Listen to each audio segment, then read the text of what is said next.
Topics को हम लोग यहाँ पर सीखने वाले हैं। तो उसके अंदर इससे पहले जो सिखाया गया था सब लोग उसका प्रैक्टिस कर रहे हैं क्या? Yes sir.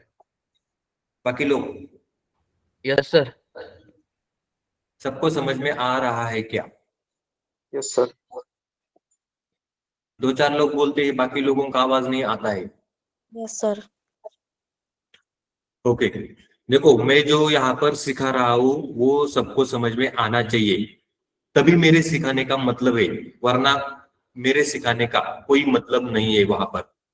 तो इसके लिए जो चीजें मैं यहाँ पर ले रहा हूँ उसका आप सबको प्रैक्टिस करके देखना है। एक दो चीजें अगर एक्सेल के लेक्चर में समझ में नहीं आती है तो जब आप प्रैक्टिस करोगे कहीं पर किसी लाइन का अगर आपको मतलब समझ में नहीं आता है कोड के अंदर, आप लोग उस कोड को अगर चैट जीपीटी पर जा करके डालोगे, पेस्ट करोगे और उसके अंदर लाइन बाय लाइन अगर उसका मीनिंग अगर उसको पूछोगे, बताओ मुझे लाइन बाय लाइन इसका मीनिंग क्या होता है हर एक लाइन का कोड के अंदर, तो भी आपको चैट जीपीटी बता देगा लाइन बाय लाइन मीनिंग क्या होता है वीबीए के कोड का। तो आपको क्या करना है, खुद से प्रैक्टिस करके देखना है। जो कंसेप्ट में यहाँ पर लेने वाला हूँ वो सिर्फ आपको यहाँ पर लेक्चर के अंदर देख लेने हैं, एक्चुअल कंसेप्ट का मीनिंग क्या होता है, कंसेप्ट क्या होता है। और अब जब आप प्रैक्टिस करने जाओगे चैट जीपीटी की अगर आप हेल्प लेते हो तो और आपका नॉलेज ज्यादा बढ़ेगा। आपको क्या करना है, इसके लिए खुद से होकर के भी प्रैक्टिस करके देखना है। जितना मैं सिखा रहा हूं उतना सफिशियंट नहीं होगा किसी भी कोडिंग में, चाहे वो पाइथन हो, चाहे वो जावा हो, चाहे वो वीबीए हो, पीएचपी या फिर कोई और कोडिंग हो। कोडिंग में जितना लेक्चर के अंदर सिखाया जाता है उतना ही सफिशियंट नहीं होता है, आपको खुद से भी कुछ एफर्ट लेने होते हैं। प्रैक्टिस के लिए चैट जीपीटी का आप हेल्प ले सकते हो इस तरीके से। तो आप सबको क्या करना है, प्रैक्टिस करके देखना है।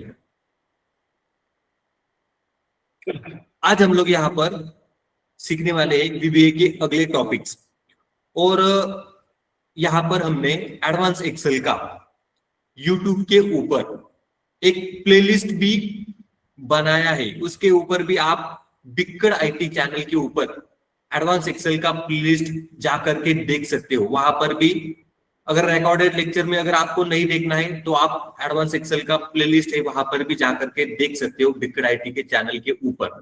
जो लेक्चर में यहाँ पर कंडक्ट कर रहा हूं वही लेक्चर वहां पर भी अपलोडेड है। आप में से किसी ने देखा है क्या? Yes sir. Yes sir. हाँ, तो बाकी लोगों को भी अगर रिकॉर्ड लेक्चर के ऊपर अगर डिपेंड नहीं रहना है या फिर अगर आप रिकॉर्डिंग नहीं देखते हो तो यूट्यूब के ऊपर भी जाकर के देख सकते हो। वहां पर भी हमने प्लेलिस्ट डाला है यूट्यूब के ऊपर, बिक्कड़ आईटी चैनल के ऊपर जाकर के एडवांस एक्सेल का प्लेलिस्ट ओपन करके देख सकते हो। तो ये इस तरीके से यहाँ पर एडवांस एक्सेल नाम से प्लेलिस्ट बना करके रखा है। अब ये प्लेलिस्ट धीरे धीरे जैसे जैसे हमारे लेक्चर होंगे वैसे वैसे अपडेट होता जाएगा। वन बाय वन लेक्चर यहाँ पर आ जाएंगे। और इसका मटेरियल अगर आपको चाहिए तो वो आप गिटहब के लिंक से ले सकते हो प्रैक्टिस के लिए। पीडीएफ और प्रैक्टिस के फाइल्स वहां पर रखे हैं, आपको जाकर के सिर्फ प्रैक्टिस करना है। ओके, तो अभी आज हम लोग अगला कंसेप्ट यहाँ पर सीखने वाले हैं वीबीए का, जिसका नाम क्या है? तो इसका नाम है वेरिएबल्स। वीबीए के अंदर वेरिएबल्स, इस कंसेप्ट को हम लोग सीखने वाले। तो यहां पर मैंने वीबीए 9 वेरिएबल्स नाम से एक वर्कबुक बना करके रखा है। इसको मैं ओपन करता हूं। इसके अंदर डेवलपर टैब में विजुअल बेसिक्स में मॉड्यूल 1, इसके अंदर मैंने क्लिक किया मॉड्यूल 1 के अंदर। अब हम लोग यहाँ पर वेरिएबल्स इस टॉपिक को सीखने वाले हैं। कौन से टॉपिक को? वेरिएबल्स नाम से जो टॉपिक है उसको सीखने वाले हैं।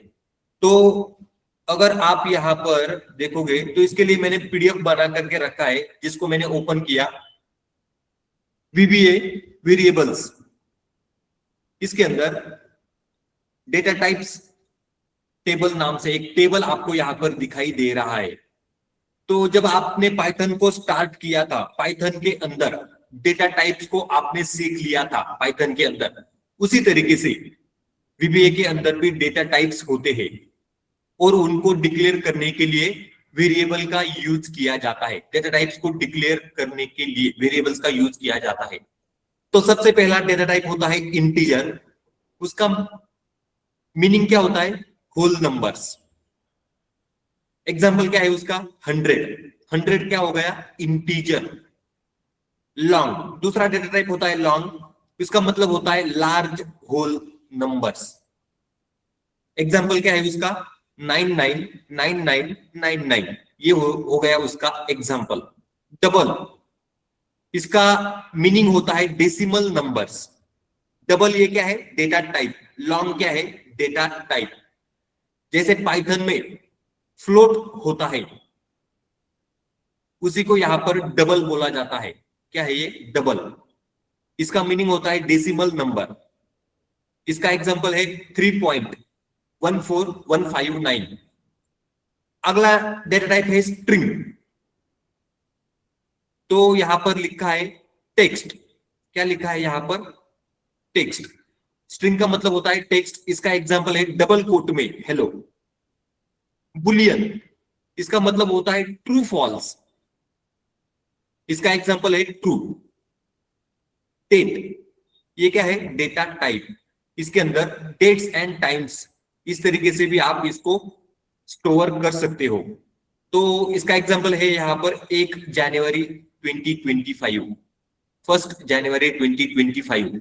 आगे हैश लिखा है, पीछे हैश लिखा है, ये लिखने का तरीका होता है हैश।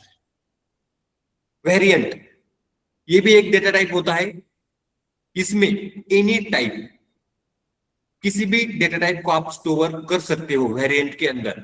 इसका वैल्यू होता है एनी वैल्यू। क्या होता है? Any value. मतलब इसमें आप इंटीजर को भी ले सकते हो या फिर स्ट्रिंग को भी ले सकते हो। इसका मतलब होता है वेरिएंट, एनी टाइप यहां पर लिखा है। तो ये हो गए डेटा टाइप। इनको डिक्लेयर करने के लिए वेरिएबल का यूज किया जाता है। ये जो डेटा टाइप है यहां पर, इनको डिक्लेयर करने के लिए वेरिएबल का यूज किया जाता है प्रोग्रामिंग के अंदर। अब इसका एग्जांपल है सबरूटीन।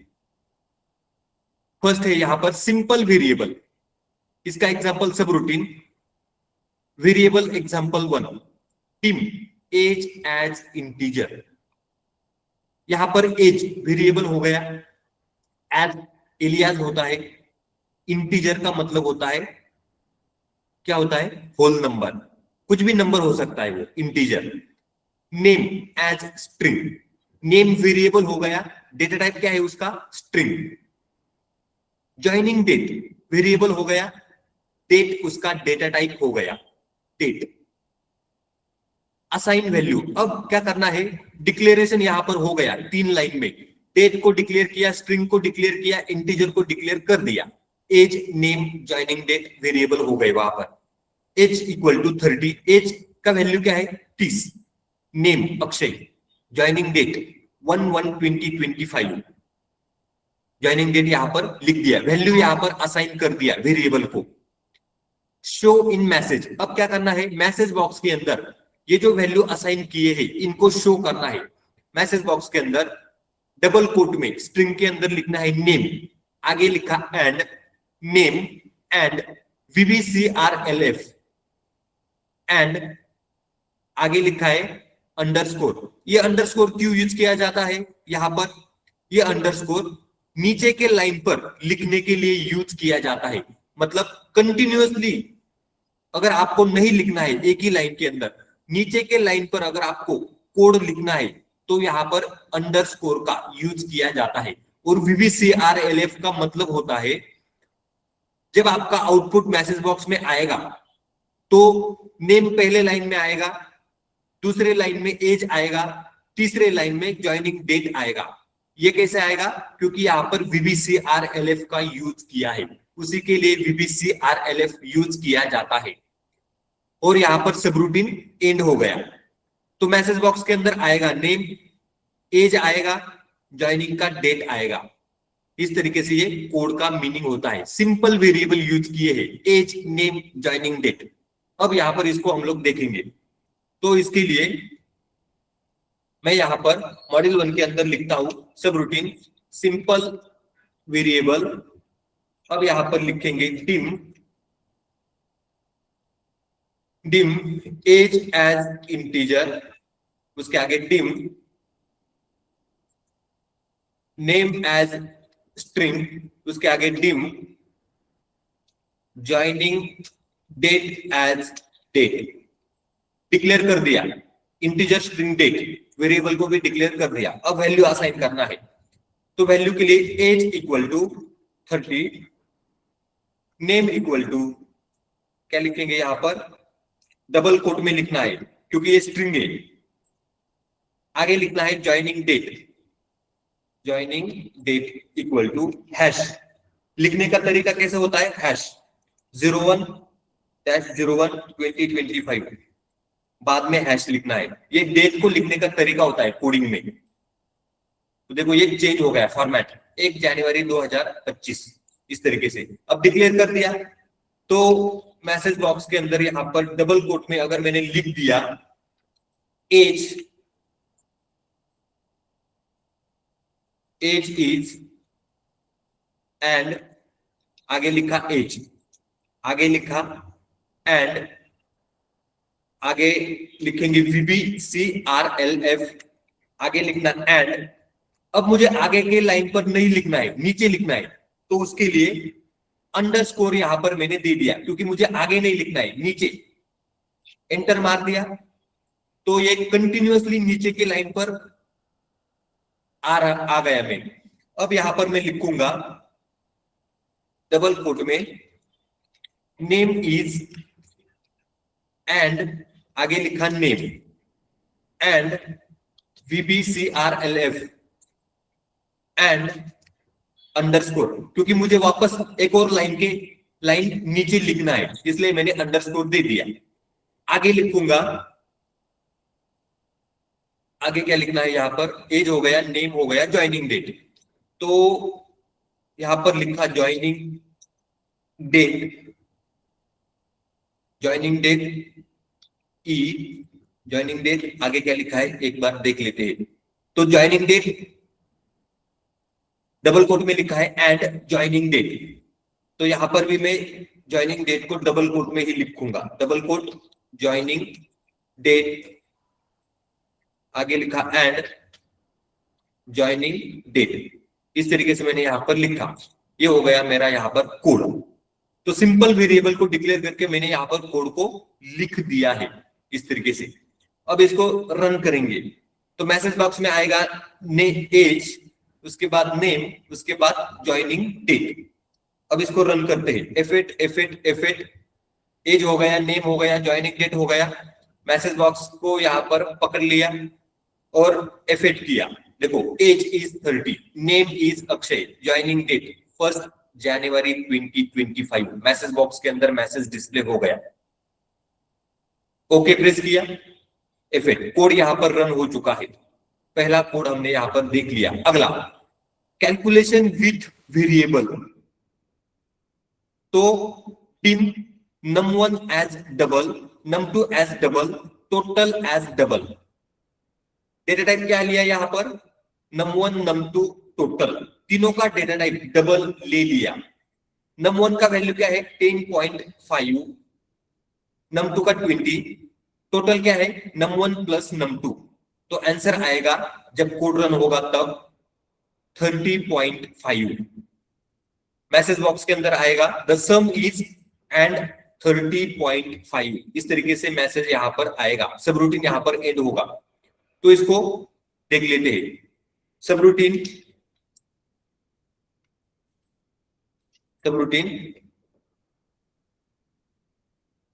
वेरिएबल एग्जांपल 2, वेरिएबल 2 लिखा मैंने। अब यहां पर लिखना है dim num1 as double, data type लिया double, num2 as double, comma, total and double, तीनों को डिक्लेयर कर दिया, हो गया declaration. num1 equal to 10.5, num2 equal to 20, टोटल equal to num1 plus num2, addition होगा। मैसेज बॉक्स में क्या आएगा? तो मैसेज बॉक्स में आएगा the sum is, double quote में लिखा है, स्ट्रिंग है ये, एंड आगे लिखा टोटल। देखो यहां पर कोड लिख करके हो गया। F8, देखो मैंने F8 दबाया, कंपाइल एरर आ गया है। यहां पर क्या है? Compile error. ये एरर हमने जब एरर को सीखा था, ये कब आता है? कोड आपका जब रनिंग के लिए स्टार्ट होगा, कोड के अंदर अगर कुछ मिस्टेक है तो ये एरर वहां पर आता है। देखो यहां पर गलती से मुझसे मिस्टेक हो गया, तो इसने क्या बोल दिया? सबरूटीन और फंक्शन नॉट डिफाइंड। आपने सबरूटीन को डिफाइन नहीं किया है, ऐसे ये कंपाइल एरर यहां पर बोल रहा है। और यहां पर नम, क्या है ये? नम मतलब ये जो वेरिएबल है, ये गलती से मुझसे क्या हुआ है? नम स्पेस 1, इस तरीके से मैंने लिखा है, इसको लिखना चाहिए था num1। अब मैं इसको, यहां पर मिस्टेक मुझे समझ में आ गया, ओके किया। देखो ये जो 1 था, इसको मुझे ऐसे लिखना था num1, तो गलती से वो स्पेस चला गया, लगे तुरंत एरर यहां पर आ गया। अब F8 F8 F8 F8 F8 F8, देखो द सम इज 30.5, सम कर दिया। इस तरीके से यहां पर कोड रन होता है, कोड यहां पर रन हो गया। वेरिएबल नंबर 2 यहां पर हमने देख लिया। अगला एग्जांपल, बुलियन वेरिएबल। क्या है यहां पर? बुलियन वेरिएबल मतलब ट्रू फॉल्स। इसका एग्जांपल हम लोग यहां पर देखेंगे। Dim is complete as Boolean.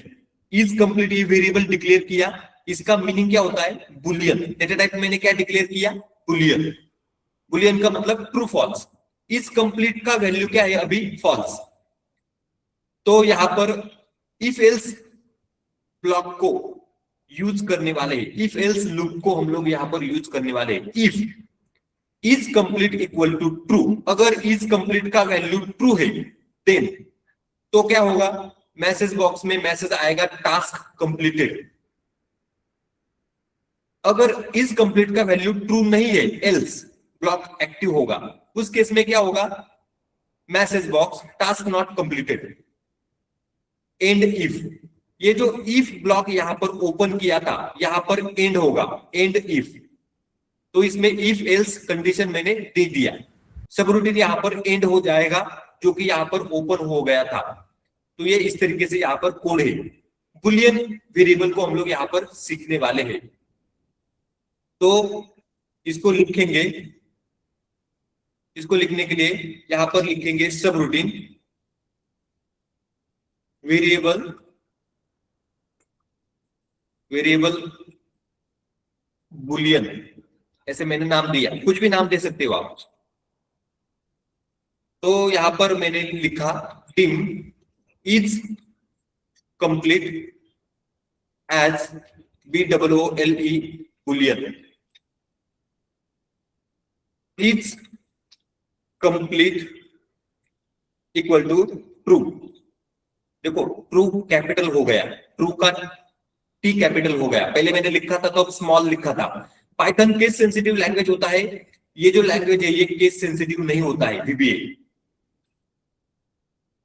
Is complete equal to true if is complete equal to true, then यहां पर इज कंप्लीट का वैल्यू मैं ट्रू नहीं फॉल्स लेता हूं। क्या लिया? False. If is complete equal to true, अगर इज कंप्लीट का वैल्यू ट्रू है देन तो क्या होगा? तो मैसेज बॉक्स में मैसेज आएगा टास्क कंप्लीटेड, ऐसे मैसेज आएगा। एल्स नहीं तो क्या होगा? मैसेज बॉक्स में मैसेज आएगा टास्क इनकम्प्लीट, इस तरीके से मैसेज आएगा। और यहां पर इफ ब्लॉक एंड हो जाएगा, एंड इफ, तो ये हो गया आपका कोड। ये क्या है? कोड। इसके अंदर हम लोग बुलियन डेटा टाइप का वेरिएबल यूज कर रहे हैं जिसका नाम है इज कंप्लीट। इसका वैल्यू क्या है? फॉल्स। तो कोड का आउटपुट जो आएगा वो आएगा एल्स ब्लॉक के अंदर लिखा मैसेज बॉक्स में टास्क इनकम्प्लीट, इस तरीके से मैसेज आएगा क्योंकि इसका वैल्यू क्या है? False. If it is complete equal to true है क्या? नहीं है, अभी फॉल्स वैल्यू है उसका, इज कंप्लीट का।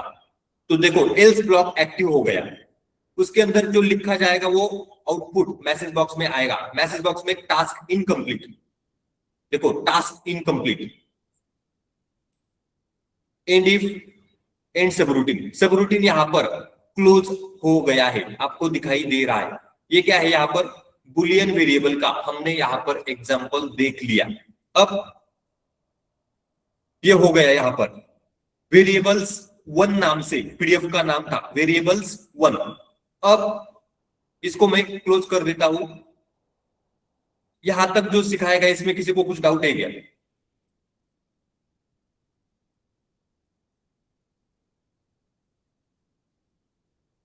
No sir. किसी को कुछ डाउट नहीं है? No sir. ठीक है, किसी को कुछ डाउट नहीं है तो कोई प्रॉब्लम नहीं, आगे बढ़ेंगे। लोकल वेरिएबल्स क्या है यहां पर? VBA9 local variables. इस पीडीएफ को मैं ओपन करता हूं। अब देखो VBA के अंदर हमने वेरिएबल्स को सीख लिया, इसके अंदर हम लोग सीखेंगे लोकल वेरिएबल्स। लोकल वेरिएबल का मीनिंग क्या होता है? तो वेरिएबल स्कोप के अंदर 3 टाइप के वेरिएबल होते हैं। एक होता है प्रोसीजर लेवल लोकल वेरिएबल। उसका मीनिंग क्या होता है? वो जो लोकल वेरिएबल होगा वो सबरूटीन के अंदर डिक्लेयर किया जाता है। कहां पर? सबरूटीन के अंदर। वो सिर्फ सबरूटीन के अंदर ही अवेलेबल होता है। और वो कब एंड हो जाता है? जब आपका सबरूटीन रन होकर के कंप्लीट होता है तब लोकल वेरिएबल एंड हो जाता है। मतलब वो सिर्फ जो सबरूटीन के अंदर आप उसको यूज कर रहे हो वहीं पर ही उसका यूज होता है। उसका यूज बाकी जगह पर आप नहीं कर सकते हो, उसको बोला जाता है लोकल वेरिएबल। सिर्फ और सिर्फ सबरूटीन के अंदर यूज किया जाता है। कोड रन करने के लिए, कोड आपका जब रन होगा तब उसका काम फिनिश हो जाता है, उसका यूज फिनिश हो जाता है। वो सिर्फ सबरूटीन के अंदर ही यूज किया जाता है, उसको बोला जाता है लोकल वेरिएबल। उसका हम लोग एग्जांपल देखने वाले हैं, लोकल वेरिएबल। देखो यहां पर लिखा है local variables are declared inside a procedure. Procedure या फिर सबरूटीन के अंदर उसको लिखा जाता है and are only available while that procedure runs. और वो कब अवेलेबल होता है? जब आप कोड को, उस सबरूटीन को रन करोगे तभी अवेलेबल होता है। उसके बाद वो आप उसको यूज नहीं कर सकते हो उस तरीके से। अब इसका एग्जांपल देख लेंगे। Subroutine local variable dim message as string. Message को मैंने स्ट्रिंग डिक्लेयर कर दिया। Message equal to hello I am a local variable, ऐसे मैसेज मैंने लिख दिया। मैसेज वेरिएबल का वैल्यू क्या है? String hello I am a local variable. Message box के अंदर मैसेज आएगा, सबरूटीन यहां पर एंड हो जाएगा। तो ये क्या है यहां पर? ये जो मैसेज नाम से वेरिएबल मैंने यहां पर लिया है ये क्या है? Local variable. देखो यहां पर लिखा है लोकल वेरिएबल।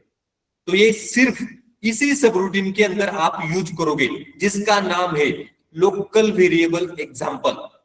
इसी सबरूटीन के अंदर आप इसको यूज कर सकते हो, दूसरे सबरूटीन में इसका यूज आप नहीं कर सकते हो। दूसरे किसी भी सबरूटीन में आप इसका यूज नहीं कर सकते हो। अगर किया तो उसका मीनिंग अलग होता है, अगर किया तो उसका मीनिंग अलग होता है इस तरीके से। तो इसको, इस एग्जांपल को हम लोग यहां पर देखेंगे। अब देखो यहां पर मैंने इंसर्ट मॉड्यूल, दूसरा मॉड्यूल ले लिया। यहां पर मैं लिखता हूं सब रूटीन लोकल वेरिएबल, यहां पर मैं लिखता हूं dim message as string, declare कर दिया। Message equal to double quote में hello I am a local variable. अब मैसेज तो मैंने मैसेज का वैल्यू डिक्लेयर कर दिया स्ट्रिंग के अंदर। आगे क्या लिखना है, मैसेज बॉक्स के अंदर मैसेज आएगा। मैसेज बॉक्स के सामने मैंने मैसेज लिखा है, मैसेज बॉक्स के सामने मैंने सिर्फ मैसेज लिखा है। यहां पर मैंने डबल कोट का यूज नहीं किया है, डबल कोट का यहां पर यूज नहीं किया है क्योंकि ये मैसेज का वैल्यू ऑलरेडी हमने यहां पर डिक्लेयर किया है, इसके कारण मैंने यहां पर डबल कोट का यूज नहीं किया है। अगर मैं मॉड्यूल 1 में जाता हूं तो आपको यहां पर मैसेज बॉक्स के आगे मैंने डबल कोट का यूज किया है, मैसेज बॉक्स के आगे मैंने डबल कोट का यूज किया है क्योंकि ये क्या है, स्ट्रिंग। अगर नीचे देखोगे तो देखो यहां पर भी स्ट्रिंग है, इसके कारण मैंने यहां पर डबल कोट का यूज किया है। आगे यहां पर टोटल था, टोटल का वैल्यू num1 प्लस num2 था, इसके कारण यहां पर मैंने डबल कोट का यूज नहीं किया है। उसी तरीके से यहां पर मैंने डबल कोट का यूज नहीं किया है क्योंकि यहां पर मैंने मैसेज का वैल्यू ऑलरेडी डिक्लेयर किया है, इसी के कारण यहां पर डबल कोट का यूज नहीं किया है। अब इसको रन करके देखेंगे। यहां पर ये जो मैसेज नाम से वेरिएबल है इसको बोला जाता है लोकल वेरिएबल, क्योंकि ये मैंने यहां पर इसी सब रूटीन के अंदर इसका यूज किया है। इसको अभी हम लोग रन करेंगे। मैं यहां पर पूरा का पूरा कोड एक साथ रन करता हूं। F5 दबाया, hello I am a local variable, message यहां पर आ गया। ओके, तो ये हो गया आपका लोकल वेरिएबल। अब देखो, अब मैंने यहां पर दूसरे एग्जांपल को लेता हूं, subroutine sub1 dim x as integer, x equal to 10, message box में मैसेज आएगा x, सब रूटीन यहां पर एंड हो गया।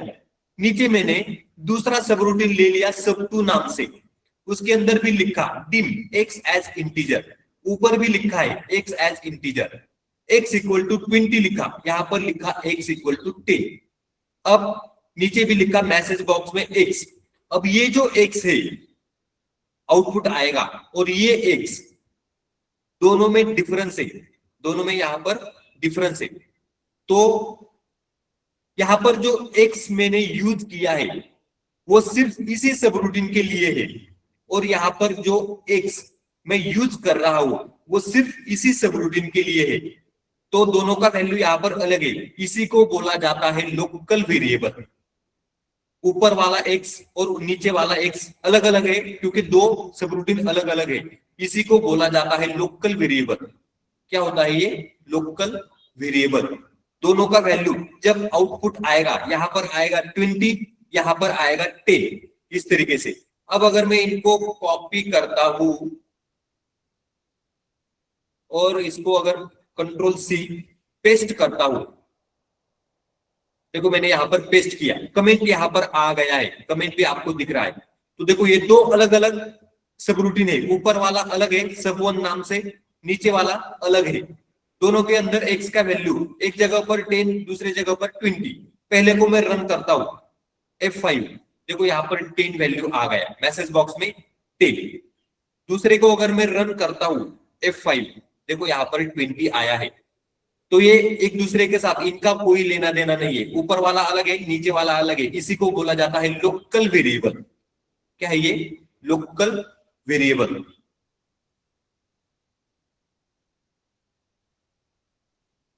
समझ में आया क्या,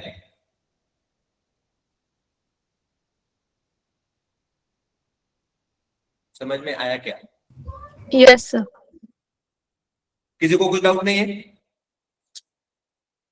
चलो, किसी को कोई डाउट नहीं है, आगे बढ़ेंगे। ये हो गया लोकल वेरिएबल। अगला टॉपिक है, अगला क्या है, अगला टॉपिक है प्राइवेट वेरिएबल। प्राइवेट वेरिएबल्स, इसको मैं ओपन करता हूं। देखो VBA प्राइवेट वेरिएबल्स।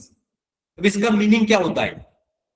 तो प्राइवेट वेरिएबल का मीनिंग यहां पर पढ़ना है, declare at top of module. Module के अंदर सबसे ऊपर इसको डिक्लेयर किया जाता है। Available to all subroutine in that module only. जिस मॉड्यूल के अंदर आप प्राइवेट वेरिएबल को यूज करोगे उस मॉड्यूल के अंदर ये सभी सबरूटीन के अंदर इसको आप यूज कर सकते हो। प्राइवेट वेरिएबल को एक सिंगल मॉड्यूल में मल्टीपल सबरूटीन में आप यूज कर सकते हो। ये लोकल वेरिएबल जैसा नहीं है, इसका नाम है private variable. Can not access from other module. इसको आप दूसरे मॉड्यूल में जाकर के एक्सेस नहीं कर सकते हो। VBA के अंदर प्राइवेट वेरिएबल का मतलब होता है मॉड्यूल के अंदर सबसे ऊपर डिक्लेयर करना पड़ता है, उसके बाद उसी मॉड्यूल के अंदर आप उस प्राइवेट वेरिएबल को मल्टीपल सबरूटीन के अंदर यूज कर सकते हो और सिर्फ उसी मॉड्यूल के अंदर यूज कर सकते हो। दूसरे मॉड्यूल के अंदर प्राइवेट वेरिएबल को आप यूज नहीं कर सकते हो। इसका मीनिंग ये होता है प्राइवेट वेरिएबल। अब इसको एग्जांपल के जरिए सीखेंगे। तो यहां पर ऐसे लिखेंगे private counter as integer. Counter ये क्या है? Private variable. इसको मैंने इंटीजर करके डिक्लेयर कर दिया। नीचे मैं लिखूंगा सब रूटीन इंक्रीज काउंटर, उसके नीचे counter equal to counter +1। Message box में counter is now and counter. Counter का जो वैल्यू होगा वो मैसेज बॉक्स में आएगा। सब रूटीन यहां पर एंड होगा। ये हो गया एक सब रूटीन। अब दूसरा सब रूटीन यहां पर स्टार्ट होगा जिसका नाम है शो काउंटर। इसके अंदर message box current counter equal to and counter. अब अगर आप यहां पर देखोगे काउंटर क्या है? Private variable. उसका डेटा टाइप क्या है? इंटीजर। उसको मैं दो अलग अलग सबरूटीन में यूज कर रहा हूं। एक मॉड्यूल के अंदर दो अलग सबरूटीन में यूज कर रहा हूं क्योंकि ये प्राइवेट वेरिएबल है। कहां पर? तो देखो काउंटर यहां पर भी यूज किया और काउंटर मैंने यहां पर भी यूज किया, जिसको मैंने टॉप में मॉड्यूल के अंदर सबसे टॉप में डिक्लेयर किया था। किसी भी सबरूटीन के अंदर इसको नहीं लिखा है, सबसे ऊपर लिखूंगा मैं। इसी को बोला जाता है प्राइवेट वेरिएबल। अब इसका एग्जांपल देखेंगे तो इसके लिए यहां पर इसका कोड रन करके देखेंगे। तो देखो मैंने यहां पर मॉड्यूल 1 मॉड्यूल 2 हमारा हो गया। इंसर्ट मॉड्यूल, तीसरा मॉड्यूल यहां पर ले लिया, नया मॉड्यूल है। इसके अंदर मैंने अभी कुछ भी नहीं लिखा है। यहां पर मैं लिखूंगा प्राइवेट काउंटर एज इंटीजर। इस तरीके से मैंने यहां पर लिखा तो ये हो गया प्राइवेट वेरिएबल। इसको मैंने डिक्लेयर कर दिया प्राइवेट नाम से। कीवर्ड है ये, काउंटर वेरिएबल है, उसका डेटा टाइप इंटीजर है। कहां पर डिक्लेयर किया? मॉड्यूल में सबसे टॉप में। अभी मैंने कोई भी सबरूटीन यहां पर नहीं लिखा है। अब मैं नीचे सबरूटीन को लिखूंगा।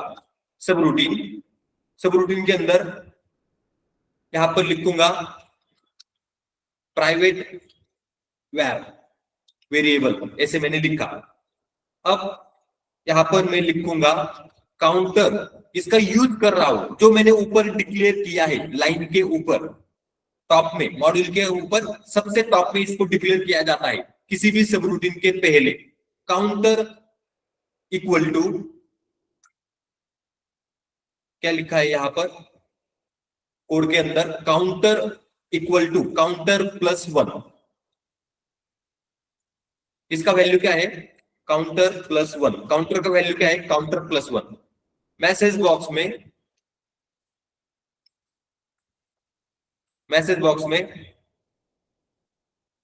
Current counter is now and counter. तो देखो करंट काउंटर इज, ऐसे मैंने लिखा डबल कोट में। आगे क्या लिखना है यहाँ पर, एंड काउंटर। तो काउंटर का वैल्यू आएगा जब कोड रन होगा तब मैसेज बॉक्स के अंदर। तो देखो ये हो गया सब रूटीन, इसका नाम क्या है, प्राइवेट वेरिएबल। यहाँ पर क्या नाम था, इंक्रीज काउंटर, तो यही नाम देते हैं प्राइवेट वेरिएबल की जगह पर, यही नाम देते हैं इंक्रीज काउंटर। नाम कुछ भी दे सकते हो आप, नाम से कोई लेना देना नहीं, काम से लेना देना होता है। देखो इंक्रीज काउंटर नाम से यहाँ पर काउंटर सब रूटीन यहाँ पर मैंने लिख दिया। अब दूसरा वाला मैं सब रूटीन लिखूंगा जिसका नाम है शो काउंटर। शो करना है काउंटर को, शो काउंटर। अब इसके अंदर सीधे मैसेज बॉक्स में लिखेंगे, क्या लिखेंगे, तो current counter equal to and counter, current counter equal to and counter, current counter equal to double quote के अंदर, ये हो गया स्ट्रिंग, एंड कॉन्कैटिनेट किया, एंड आगे लिखूंगा काउंटर। तो देखो यहां पर भी मैंने इसका यूज किया है काउंटर, यहां पर भी किया है, लेकिन ये सब रूटीन क्या है, इंक्रीज काउंटर। देखो यहां पर भी किया, यहां पर भी किया, यहां पर भी किया, दो अलग सब रूटीन में इसका यूज किया है। ये लोकल वेरिएबल नहीं है, ये कौन सा वेरिएबल है, प्राइवेट वेरिएबल, जिसका नाम है काउंटर, जिसको मॉड्यूल में सबसे ऊपर डिक्लेयर करना होता है, उसी को प्राइवेट बोला जाता है। और इसको अभी ये जो मॉड्यूल 3 है, मैं सिर्फ इस वेरिएबल को इसी के अंदर मल्टीपल सबरूटीन में यूज कर सकता हूं, लेकिन सिर्फ इसी मॉड्यूल के अंदर। कल को अगर मैंने यहां पर इंसर्ट मॉड्यूल 4, चौथा मॉड्यूल यहां पर इंसर्ट किया, वो जो मॉड्यूल 3 के अंदर मैंने काउंटर प्राइवेट वेरिएबल डिक्लेयर किया है, इसको मैं मॉड्यूल 4 के अंदर यूज नहीं कर सकता, क्योंकि ये प्राइवेट वेरिएबल है। क्या होता है ये, प्राइवेट वेरिएबल, इसके रूल्स है ये। अब हम लोग कोड को यहां पर रन करेंगे, तो पहले सबरूटीन को यहां पर मैं रन करूंगा, F8 F8 F8। तो देखो करंट काउंटर इज 1 आया है, क्या है, current counter is 1। Okay, subroutine यहां पर एंड हो गया। पहले सबरूटीन के अंदर इसको हमने यूज किया, जिसको मैंने ऊपर डिक्लेयर किया था। अब दूसरे सबरूटीन के अंदर इसको यूज करूंगा, F8 F8 F8। देखो करंट काउंटर इक्वल टू 1 आया है, काउंटर का वैल्यू क्या है, 1। सबरूटीन यहां पर एंड हो गया। अब मैं वापस पहले वाले सबरूटीन को रन करता हूं। काउंटर का वैल्यू क्या था अभी, 1। तो देखो अभी 1 + 1 कितना आना चाहिए, answer 2। F8 F8 F8 F8। देखो करंट काउंटर इज, अभी वैल्यू 2 आया है, सबरूटीन एंड हो गया। अब इसको दूसरे वाले सबरूटीन को रन करेंगे, शो होना चाहिए वैल्यू 2। F8 F8 F8। देखो करंट काउंटर इक्वल टू 2 आया है यहां पर मैसेज। अब अगर मैं ऊपर वाली को अगर रन करता हूं तो इसका आंसर आएगा 3, नीचे का भी 3। तो इस तरीके से हमने काउंटर, ये जो प्राइवेट वेरिएबल था, एक मॉड्यूल के अंदर आप लोग मल्टीपल सबरूटीन के अंदर यूज कर सकते हो। इसका मीनिंग होता है प्राइवेट वेरिएबल। हमारे टॉपिक का नाम था प्राइवेट वेरिएबल। इसके पहले हमने लोकल वेरिएबल को सीखा। लोकल वेरिएबल सिर्फ सबरूटीन के अंदर यूज किया जाता है, एक ही सबरूटीन के अंदर, उसका दूसरे सबरूटीन से कोई लेना देना नहीं होता है। लेकिन प्राइवेट को आप मल्टीपल सबरूटीन में यूज कर सकते हो, लोकल को नहीं कर सकते हो। तो ये हो गया प्राइवेट वेरिएबल। कोड हमने यहां पर देख लिया, कंसेप्ट यहां पर क्लियर हो गया है। प्राइवेट वेरिएबल ये भी यहां पर हो गया। अब किसी को कुछ डाउट है क्या?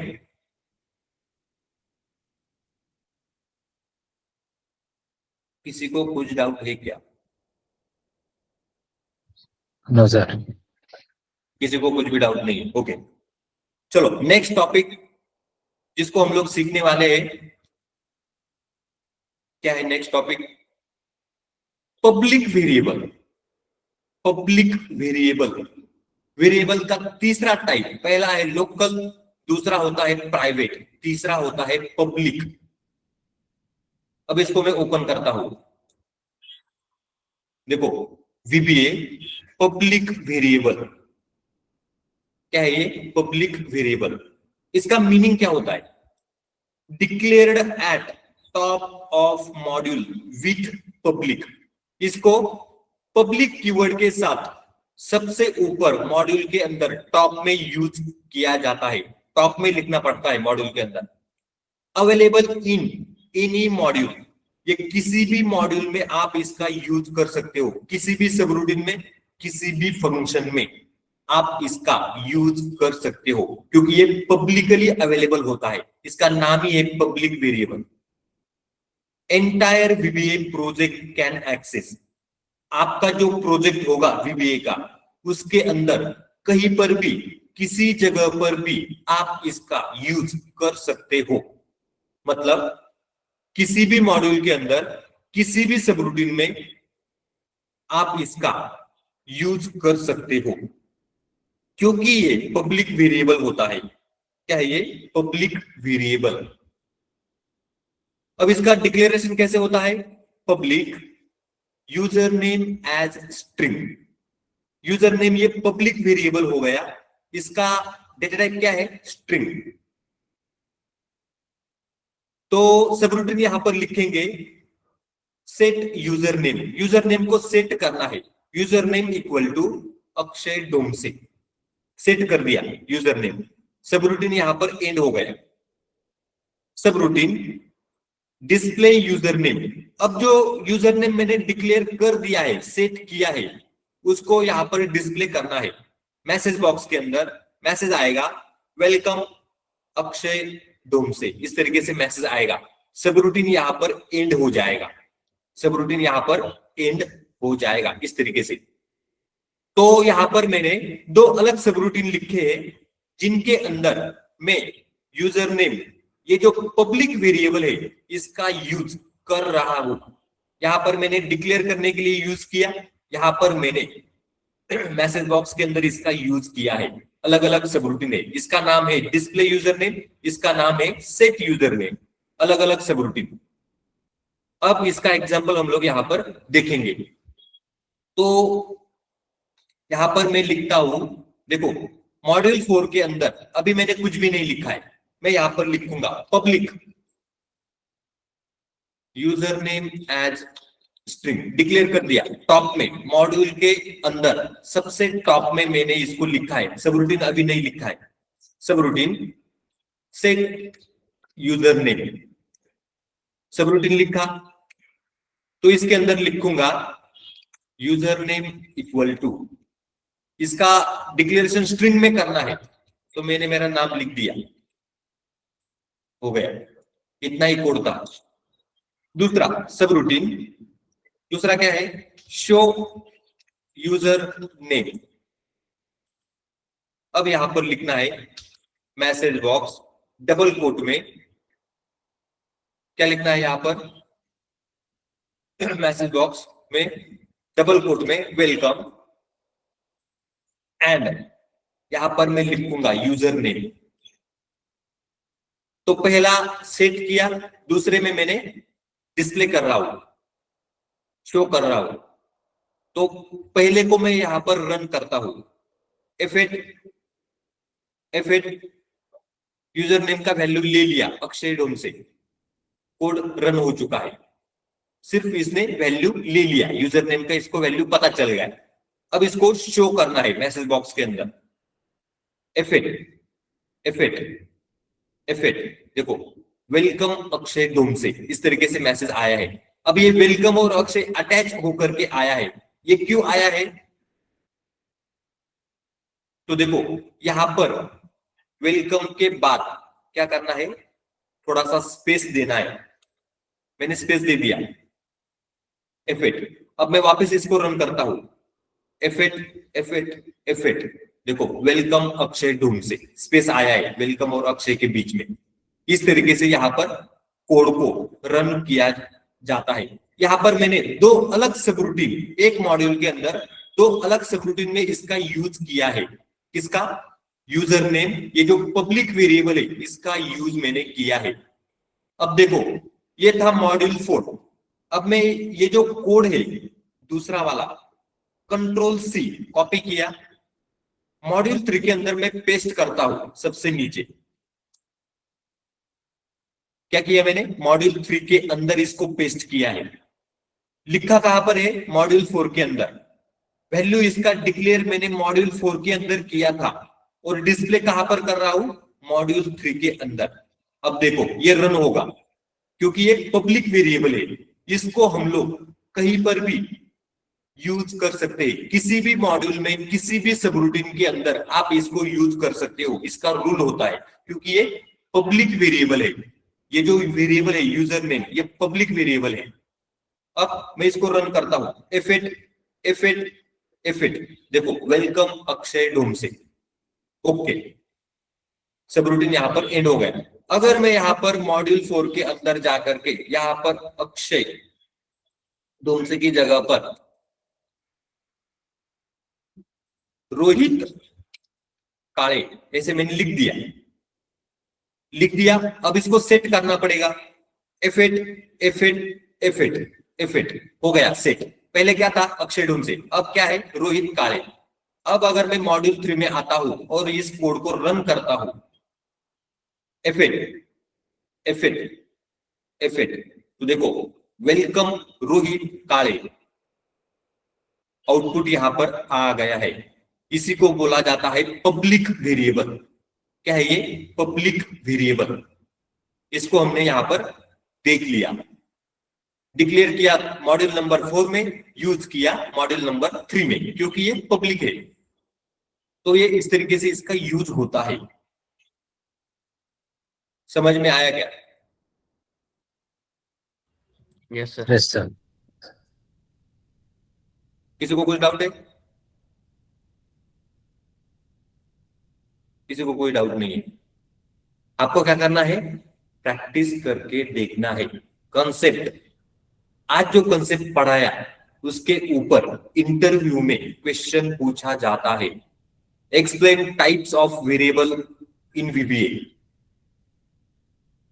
तब आपको लोकल का मीनिंग क्या होता है, पब्लिक का मीनिंग क्या होता है, प्राइवेट का मीनिंग क्या होता है, समझा कर इंटरव्यूअर को बताना पड़ेगा, इंटरव्यूअर को एक्सप्लेन करना पड़ेगा।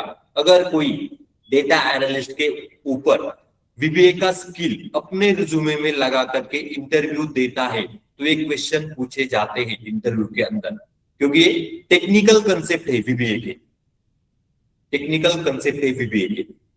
इनको आपको ध्यान में रखना पड़ता है।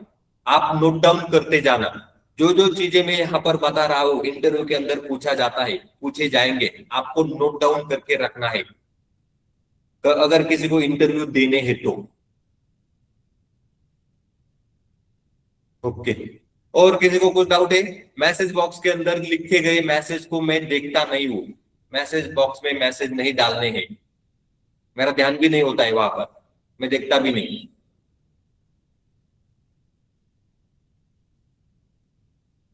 ओके, तो कल हमारा एक टास्क था। अब इस टास्क का इससे कोई लेना देना नहीं है। जो टास्क मैं यहाँ पर कंप्लीट करके दिखाने वाला हूँ वो काम कंपनी में, आईटी कंपनियों में होता है, उसको मैं आपको दिखाने वाला हूँ। कल मैंने आपको बताया था एक रियल टाइम एग्जांपल को हम लोग वीबीए के देखने वाले हैं, तो उसको यहाँ पर हम लोग कंप्लीट करेंगे। तो उसके लिए हम लोग यहाँ पर वर्ड के अंदर लिखेंगे, यहाँ पर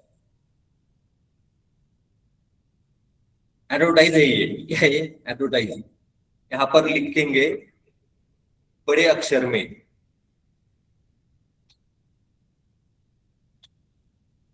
क्या लिखेंगे? Real time VBA task example. इसको यहां पर हम लोग देखने वाले हैं। क्या है एग्जांपल? कंपाइल, इसका मीनिंग होता है combine, multiple Excel CSV files data in one master Excel file. क्या करना है? यहां पर कंपाइल करना है, अलग अलग एक्सेल फाइल से डेटा को लेकर के एक फाइल के अंदर कंपाइल करना है। ये काम कंपनियों में यूज होता है, मतलब इसी का यूज होता है। इसी के लिए आपको VBA के ऊपर कंपनी में हायर किया जाता है। उसका एक रियल टाइम एग्जांपल हम लोग यहाँ पर देखने वाले हैं। इसका मीनिंग है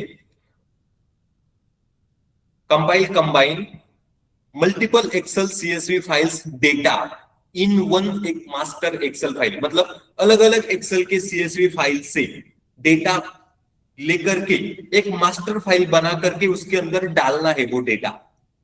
उसका टास्क हम लोग यहाँ पर देखने वाले हैं। इसको मैं अभी क्लोज कर देता हूं, आपको टास्क यहां पर समझ में आ गया। अब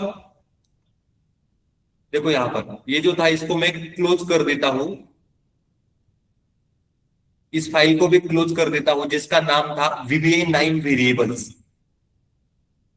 अब मेरे डेस्कटॉप के ऊपर मैंने एक फोल्डर बना करके रखा है, उसका नाम है ऑर्डर्स डेटा सेट। क्या है? Orders data set. फोल्डर का नाम है ऑर्डर्स डेटा सेट्स। उसके अंदर 1 2 3 4 5 6 7 8 9 10 10 फाइल यहां पर मैंने रखे हैं, 1 से लेके 10 तक। पहले फाइल को मैं यहां पर ओपन करता हूं जिसके अंदर आपको डेटा दिख रहा है।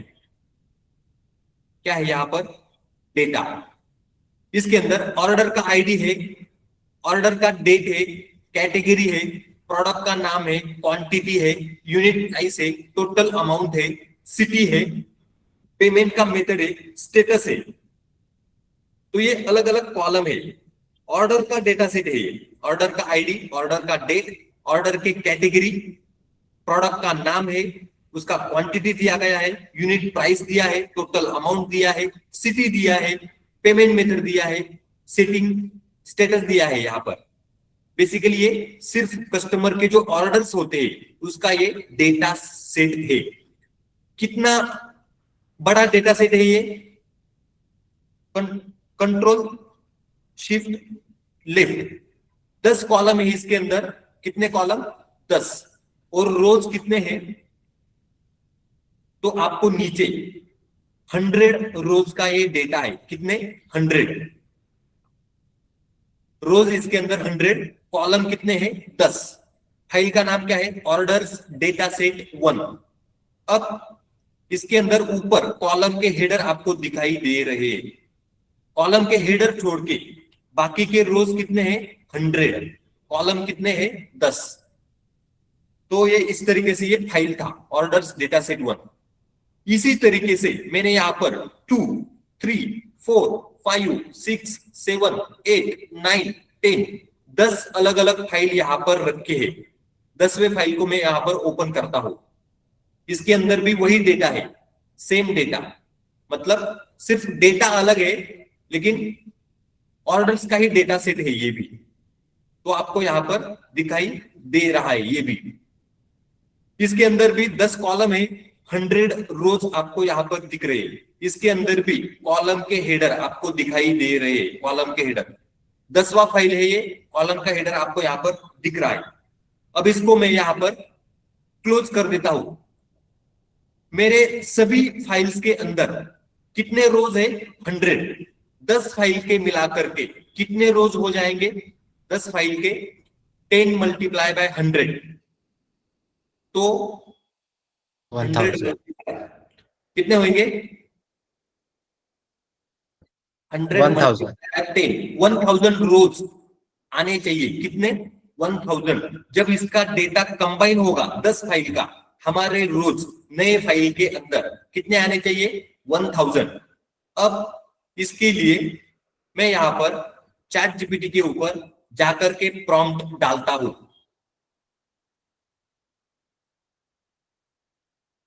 चैट जीपीटी को ओपन किया, यहां पर सीधा लिखना है, in my folders there are 10 CSV files are available. इसका मीनिंग आपको समझ में आया। मेरे फोल्डर के अंदर 10 CSV फाइल्स अवेलेबल है। In every CSV files headers is in row number 1। मेरे हर एक फाइल के अंदर कॉलम के जो हेडर है वो रो नंबर 1 में है। I want to combine all files data one below the other। क्या लिखा मैंने? मुझे यहां पर सभी फाइल्स का डेटा कंबाइन करके लेके आना है, एक के नीचे एक, one below the other, in sequence. ऐसे मैंने लिखा, इन सीक्वेंस। उसके बाद लिखा, I don't want column header repeatedly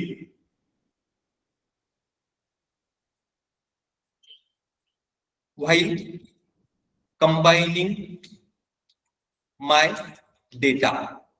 मतलब जब मेरा डेटा कंबाइन होगा मुझे कॉलम के हेडर रिपीट नहीं होने चाहिए जब डेटा कंबाइन होगा तब, क्योंकि हर एक फाइल के अंदर कॉलम के हेडर रो नंबर 1 में अवेलेबल है। मुझे वैसे नहीं चाहिए, कॉलम के हेडर एक ही बार चाहिए और बाकी का जो डेटा है 100 रोज का वन बिलो द अदर आना चाहिए। इस तरीके से मैंने यहां पर रिक्वायरमेंट लिखा है।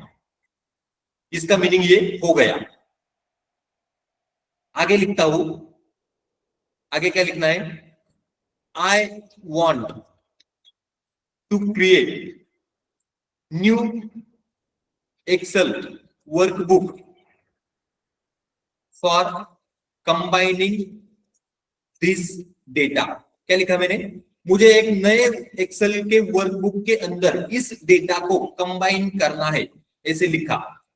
Give me proper VBA code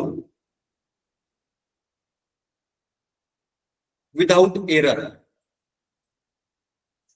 ऐसे मैंने लिखा। मैंने मेरे लैंग्वेज में जो मुझे समझ में आता है वैसे मैंने लिख दिया, ChatGPT को समझा दिया।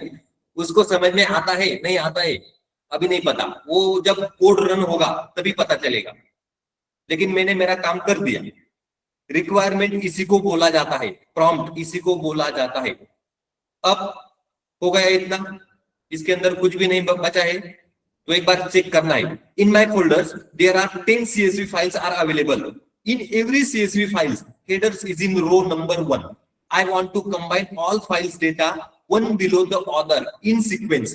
I don't want column header repeatedly while combining my data। I want to create new Excel workbook for combining this data। Give me proper VBA code without error। Enter।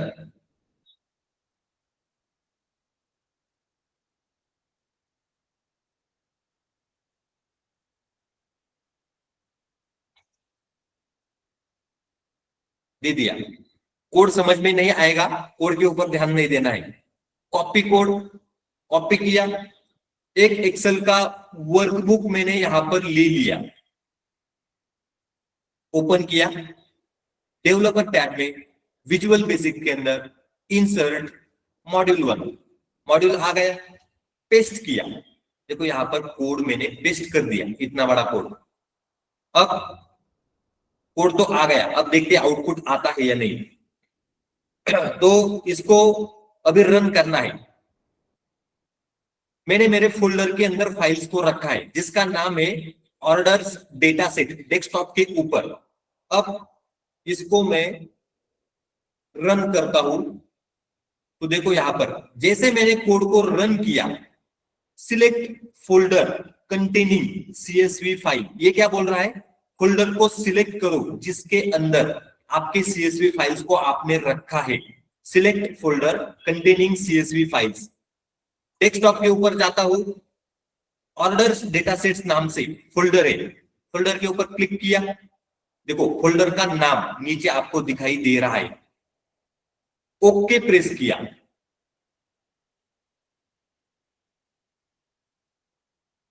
Run हो रहा है।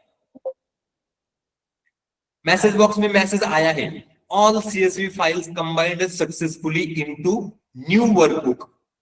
आपके सभी files का data combine करके नए workbook के अंदर मैंने रखा है, ऐसा मैसेज आया है यहां पर। ओके प्रेस किया, मेरे डेस्कटॉप के ऊपर एक नया वर्कबुक यहां पर आ गया है, जिसका नाम क्या है, जिसका नाम बुक 2 है। उसके अंदर यहां पर आपको डेटा दिखाई दे रहा है। क्या है यहां पर, डेटा। अब देखो, ऑर्डर का आईडी आ गया, ऑर्डर का डेट आ गया, कैटेगरी आ गया, प्रोडक्ट नाम, quantity, unit price, total amount, city, payment mode, status, सभी कॉलम दिखाई दे रहे हैं, 10 के 10 कॉलम। अगर मैं इसको कंट्रोल शिफ्ट डाउन करता हूं तो आपको यहां पर काउंट में 1000 दिख रहा है। क्या है, 1000। तो देखो यहां पर आपको सभी फाइल्स का डेटा 10 फाइल का कंबाइन होकर के एक नए फाइल के अंदर आया है। इसने नाम भी दे दिया, वर्कशीट को नाम दे दिया कंबाइंड डेटा, इस तरीके से नाम भी दे दिया, और नए फाइल के अंदर इसने डेटा कंपाइल करके लेके आ गया। कितने रोज है, 1000। हमारे एक फाइल के अंदर कितने रोज थे, 100। 10 फाइल के अंदर कितने हो गए, 1000, 10 फाइल की मिला करके। तो देखो इसने 10 फाइल का डेटा एक जगह पर कंबाइन करके लेके आ गया। इस तरीके से काम होता है, ये रियल टाइम का टास्क होता है। कंपनी में डेटा बेसिस से मल्टीपल फाइल्स आपको मिलेंगे, आपको कंपनी वाले बोलेंगे कि ये सब फाइल का डेटा मुझे कंबाइन करके एक फाइल के अंदर दे दो, तो वो आपको 500 फाइल दे सकते हैं, 100 फाइल दे सकते हैं, कितने भी फाइल दे सकते हैं। उसका डेटा मुझे एक जगह पे ला करके दे दो, तो आपको VBA आना चाहिए। उस केस में क्या आना चाहिए, VBA। तुरंत देता है। कितना टाइम लगा, 1 मिनट। कोड रन होने के लिए सिर्फ 1 मिनट यहाँ पर लगा है। अगर मैं मैन्युअली करने जाता तो कितना टाइम लगता था, यहाँ पर करीब एक फाइल के लिए अगर 1 मिनट पकड़ा तो 10 फाइल के लिए 10 मिनट का काम था, 100 फाइल के लिए 100 मिनट, 500 फाइल के लिए 500 मिनट लगते थे। तो इस तरीके से काम होता है। 1 मिनट के अंदर इसने कर दिया। यही काम ये 500 फाइल के लिए भी 1 या 2 मिनट में करके देगा, 1000 फाइल के लिए भी करके देगा। सबको समझ में आया? Yes sir. Yes sir. किसी को कुछ डाउट है क्या? No sir. किसी को कुछ भी डाउट नहीं है? ओके। तो इस तरीके से काम होता है। इसी के लिए VBA का रिक्वायरमेंट होता है। इसी के लिए कंपनियों में जिसको VBA आता है उसको 8 लाख रुपीस पैकेज से ऊपर 10 लाख रुपए तक के पैकेजेस के लिए हायर किया जाता है। यही काम होते हैं कंपनी में। ये रियल टाइम एग्जांपल था, मैंने आपको यहाँ पर बता दिया। लेकिन उसके लिए इंटरव्यू आपको क्रैक करना पड़ेगा। इंटरव्यू के अंदर आपको आंसर देने पड़ेंगे, कोड पूछे जाएंगे, कोड को लिख करके देना पड़ता है, वहां पर लॉजिक एक्सप्लेन करके बताना पड़ता है। जैसे आप पाइथन सीख रहे थे प्रोग्रामिंग, वैसे ही इसका भी प्रोग्रामिंग आपको सीखना पड़ता है। उसी कंसेप्ट को 1 बाय 1 हम लोग डेली बेसिस पर आगे सीख रहे हैं। आज हमने कौन से कंसेप्ट सीख लिए? Variables, local, private, public. कल देखा था वर्कबुक। अब ये वर्कबुक का ये था जो टास्क था, वो वर्कबुक रिलेटेड था, क्योंकि हमने यहाँ पर ऑटोमेटिकली नया वर्कबुक क्रिएट करके उसके अंदर 10 फाइल का डेटा एक जगह पर यहाँ पर लेके आ गए इस तरीके से। तो ये वर्कबुक रिलेटेड टास्क था, इसलिए मैंने बताया, क्योंकि हमने कल वर्कबुक नाम से टॉपिक पढ़ा था। ओके। हेलो सर, एक क्वेश्चन था। हाँ। सपोज कीजिए हमने प्राइवेट वेरिएबल एक डिक्लेयर किया है ऊपर सबसे पहले, फिर जब बहुत सारे सब मॉड्यूल्स अपन लिखते हैं, मतलब जो सब लिखते हैं, हाँ, तो उसमें एक लोकल वेरिएबल भी डिक्लेयर किया है सेम नेम का। तो जब हम प्रिंट करते हैं तो कौन सा वाला प्रिंट होगा, वो लोकल वाला या फिर पब्लिक प्राइवेट वाला ओवरराइड करेगा, या फिर मतलब कैसा रहेगा उस सिनेरियो में? देखो, प्राइवेट वेरिएबल और पब्लिक वेरिएबल मॉड्यूल में सबसे टॉप में लिखना पड़ता है। प्राइवेट वेरिएबल का यूज, पब्लिक वेरिएबल का यूज आप मल्टीपल सबरूटीन में कर सकते हो। लोकल वेरिएबल का यूज सिर्फ आप उसी सबरूटीन के लिए यूज कर सकते हो जहां पर आपका काम है। जिस सबरूटीन के लिए आपको उसको यूज करना है वहां पर ही आप यूज करोगे। तो एक मॉड्यूल के अंदर आप अगर ऊपर प्राइवेट या फिर पब्लिक वेरिएबल डिक्लेयर करते हो, उसके अंदर सबरूटीन के अंदर आप लोकल वेरिएबल का भी आप यूज कर सकते हो। सेम नेम का बोल रहा हूँ सर, मैं सिनेरियो बता रहा हूँ कि जैसे अपन ने यूजर नेम बताया, लिखा था आपने प्राइवेट वेरिएबल पे, और नीचे एक सब रूटीन में आपने लिखा था कि मतलब यूजर नेम ही देना है लेकिन नाम चेंज करना है। तो कौन सा वाला नेम मतलब प्रिंट होगा, ऐसा बोल पूछना था।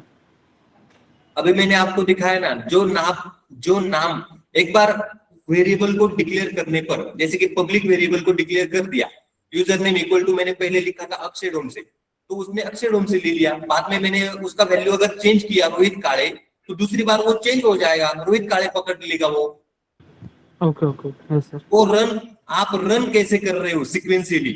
अगर पहली बार रन किया तो अक्षय डोम से, दूसरी बार चेंज कर दिया रोहित काले लिख दिया, तो वो दूसरा रोहित काले पकड़ लेगा, उसको अक्षय डोम से याद नहीं रहेगा, वो मेमोरी से चला जाता है। Yes yes sir. ओके, और किसी को कुछ डाउट है? कुछ भी नहीं। जो पीडीएफ में आपको यहाँ पर दे रहा हूं उसको पढ़ा करो, उसके अंदर नोट से।